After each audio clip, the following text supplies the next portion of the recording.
ماما ہم لوگ ابھی بریک سے پہلے یوسف علیہ السلام کی دعا کے بارے میں بات کر رہے تھے، اور میں نے آپ سے یہ بھی کہا کہ دعاؤں کے بارے میں مزید بات کرنا چاہوں گا. آپ مجھے یہ بات بتائیں گے کہ ہمیں دعا کرنی کیوں چاہیے؟ دعا انسان کی زندگی میں بہت اہم کردار ادا کرتی ہے.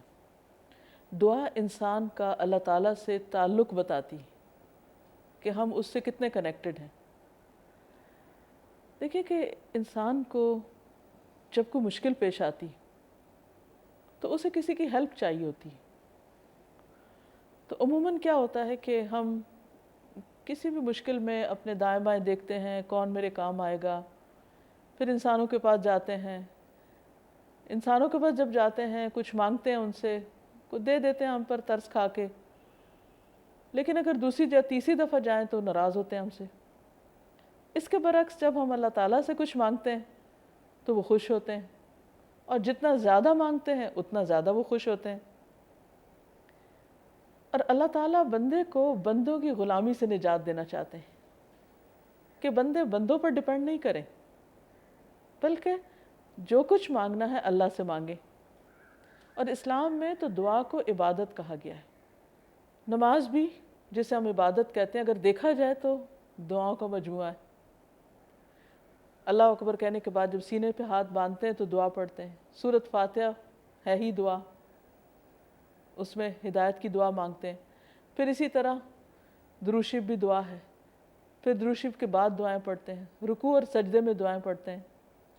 ایک حدیث میں آتا ہے کہ سب سے زیادہ انسان اللہ کے قریب سجدے میں ہوتا ہے، اور اس وقت وہ جو مانگتا ہے اللہ تعالیٰ اس کی دعا سنتا ہے. تو بہرحال دعا بندے کا اپنے رب سے محبت کا جو تعلق ہے اور ایک قربت کا جو تعلق ہے اس کو بیان کرتی ہے. ماما مجھے یہ بات بتائیں کہ دعا کرنے کے مختلف طریقے کیا ہیں؟ دعا بیٹا فارمل طریقے سے بھی ہوتی ہے، انفارمل بھی ہوتی ہے، دل میں بھی ہوتی ہے، زبان سے بھی کی جاتی ہے، چپکے بھی ہوتی ہے، بلند آواز سے بھی ہوتی ہے، کبھی ایک طریقہ کبھی دوسرا طریقہ. لیکن جو چیز بہت اہم ہے دعا میں وہ یہ ہے کہ انسان کا دل حاضر ہو، گویا وہ اللہ سے بات کر رہا ہے، اللہ سے مانگ رہا ہے. اس میں یہ ہے کہ اگر انسان فارمل طریقے سے دعا کر رہا ہے تو پہلے تسبیح کرنی چاہیے، اللہ تعالیٰ کی تعریف کرنی چاہیے، پھر اس کے بعد درود شریف پڑھنا چاہیے، پھر دعا مانگنی چاہیے، آخر میں پھر درود شریف پڑھنا چاہیے، کیونکہ درود شریف کے بیچ کی جو دعا ہے وہ رد نہیں ہوتی، قبولیت پاتی. پھر اسی طرح یہ ہے کہ کچھ دعائیں ہم اٹھتے بیٹھتے بھی کر سکتے ہیں، جس وقت چاہیں اللہ تعالیٰ کو پکار سکتے ہیں. یعنی ضروری نہیں کہ ہر وقت ایک فارمل انداز میں کسی مصلی پہ بیٹھ کے ایک خاص ماحول کے اندر ہی دعا کریں. ہمیں روزانہ اللہ تعالیٰ سے باتیں کرنی چاہیے، اپنی چھوٹی چھوٹی ضرورتیں بھی بتانی چاہیے. اسی طرح بندوں سے متعلق بھی اگر ہمیں کوئی غلط فہمی ہو جاتی ہے یا ان سے کوئی ناراضگی ہو جاتی ہے، ان سے کوئی شکایت ہوتی ہے، تو اس کے بارے میں بھی اللہ تعالیٰ کو بتانا چاہیے کہ اللہ تعالیٰ فلاں نے مجھے ہرٹ کر دیا ہے، آپ میری رہنمائی کریں. دیر اینڈ دین جب کوئی ضرورت پیش آئے اسی وقت اللہ سے مانگیں. بعض اوقات ہوتا ہے کیا کہ لوگ صرف دعا مانگتے ہیں جب ان پہ کچھ مصیبت آئی ہوئی ہوتی ہے. کیا خوشی کے وقت بھی دعا مانگ سکتے ہیں؟ ہر حال میں دعا مانگنی چاہیے. جو بندہ کبھی کبھی مانگتا ہے، یہ صرف مصیبت کے وقت مانگتا ہے، تو فرشتے کہتے ہیں کہ ہیں یہ آج کون ہے، کوئی نئی سی آواز سنی ہے. جتنا بھی جب بھی موقع ہو مانگتے جانا چاہیے. نبی صلی اللہ علیہ وسلم ہر موقع پر دعا مانگتے تھے. اگر آپ مسنون دعاؤں کو دیکھیں تو حیرت ہوتی ہے کہ ایک دن میں صبح اٹھنے سے لے کر رات سونے تک ہر سٹیپ پر دعائیں مانگی گئی ہیں.